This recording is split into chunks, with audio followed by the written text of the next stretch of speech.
Hey, I'm Ron with Starset, and you're watching Metal Nexus.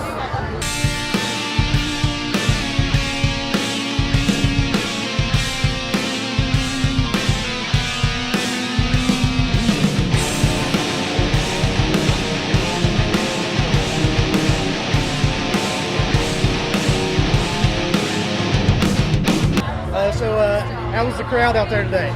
That was rad. Honestly, I didn't really get a chance to even look at the crowd until we took the pound beat, and I was like kind of blown away. I'm like, damn, that was a huge and a really supportive crowd. Yeah, there was a huge, massive crowd out there for you.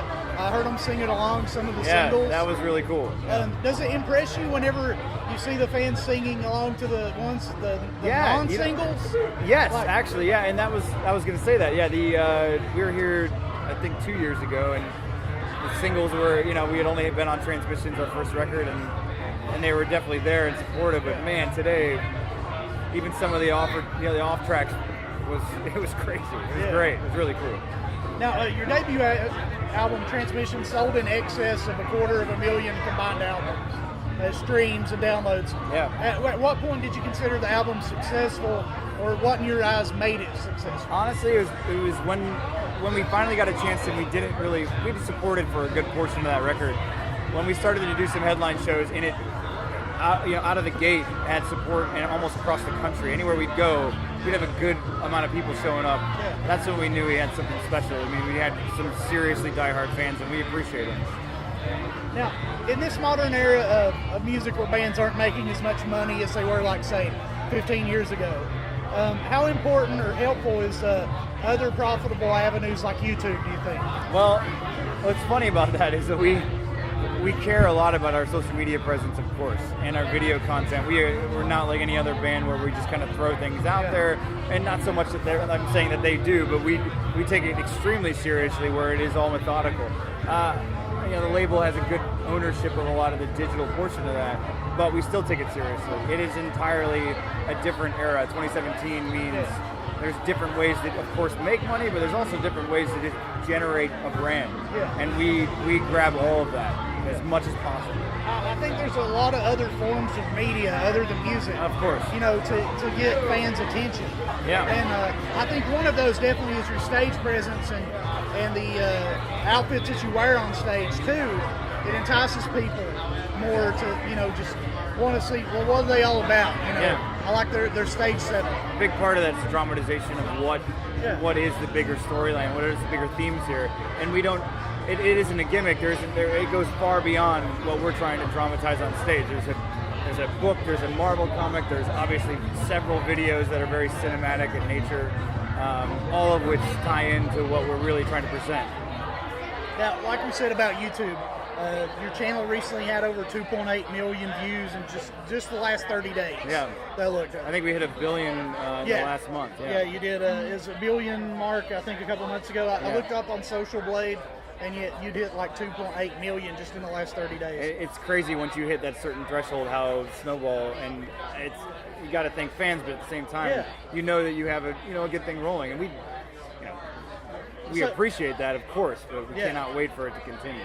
Now, because you have a dedicated fans and subscribers, does it make you eager to release more video content? I know you want to put it out in a professional manner. We're obsessed with getting a team together, and we have a decent one. We're still curtailing and obviously creating. Yeah. Dustin's got an endless amount of vision, but you can't necessarily match that with energy and the ability to construct all that, right? So yes, absolutely eager to get as much out as possible, because there's a lot to tell. Yeah, sure. My Demons has become a therapeutic song for a lot of people. Kind of like an anthem for people battling depression, or pretty much anything that they can listen to that song and really find comfort in it.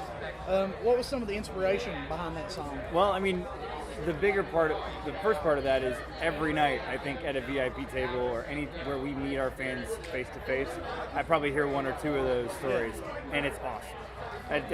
It's a really cool thing to know that you're helping someone, or that it connects with someone in a much deeper way. So that's really cool.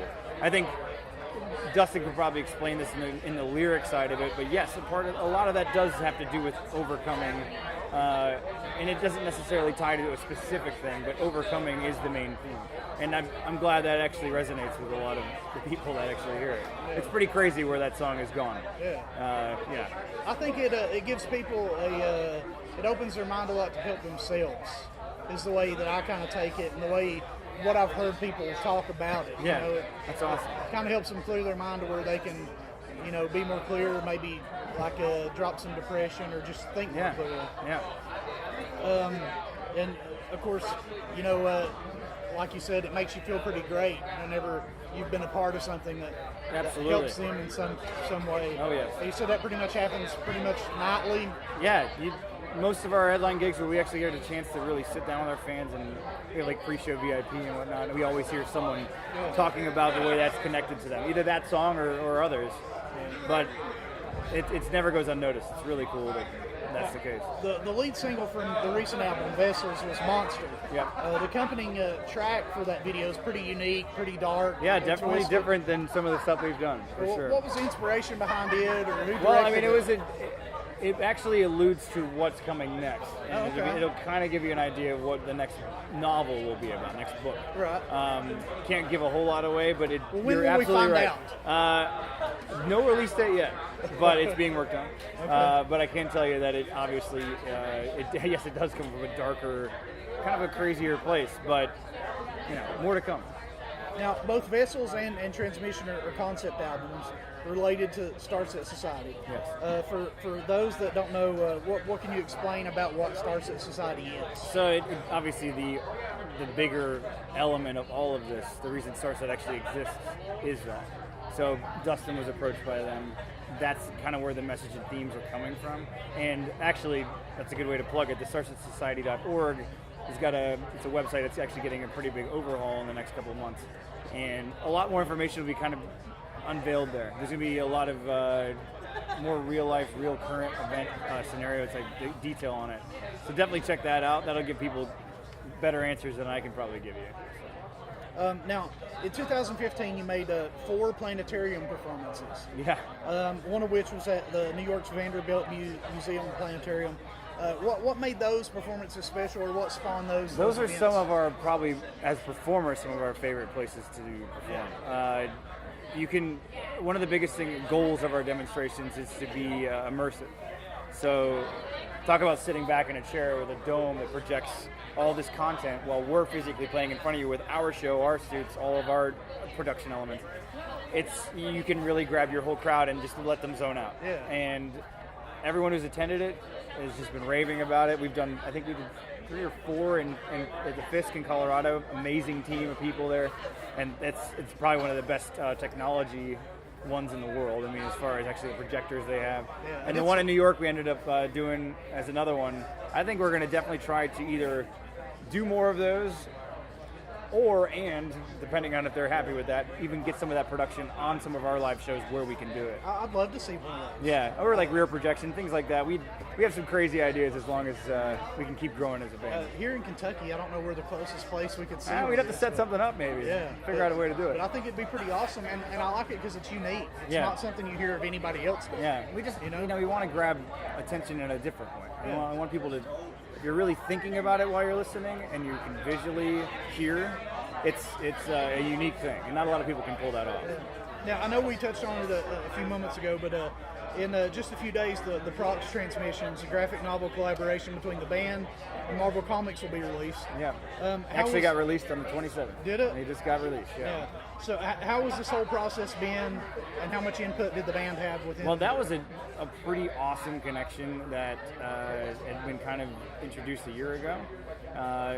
Dustin, along with Marvel, was working alongside of them to really build that storyline and how it correlated to what we display on stage, what's going on with the first novel, and it is definitely a cool depiction of it. It's a totally different source of media that we can kind of use to spread awareness, and we love it. It's awesome. Marvel's been great with it, and we're just pumped to finally get it in the hands of people and start it to take off. It's our first week with it out. Yeah. So. Now I know Peter David's a big portion of that. How much input, or how much did you work closely with him? Dustin, I didn't work personally with him, but him and Peter, I believe, collaborated a couple times. Yeah. At least to get where they needed to be with it. I don't know the full detail of it, but I do know that we were all very excited to have them on our team. That was now, cool. are you on a current tour right now, or is this Yes. one off date? Yeah, What's we your are current doing. We're out with Hailstorm until the 26th of October, and then then we're gonna keep rolling for let's see, until we're ended Aftershock in California. And to end the note, what is your favorite comic character? Well, my favorite comic character? Yeah. Okay, so it's cool is our fans actually made us comic characters. Oh, yeah. I think I just got dubbed Captain America, which is hilarious, but Dustin was Iron Man. I think we had Brock with the arrow, and then who was our drummer was Thor. Oh, yeah? And he kind of looks like Thor. He's got a huge beard. But favorite? Actually, I like Iron Man. I think I just like the way that he's got a crazy mad scientist, big house, all this crazy stuff to do, and then he can still, guy that can help the world. Gambit's cool. always been mine. Gambit's awesome. I'll give you that.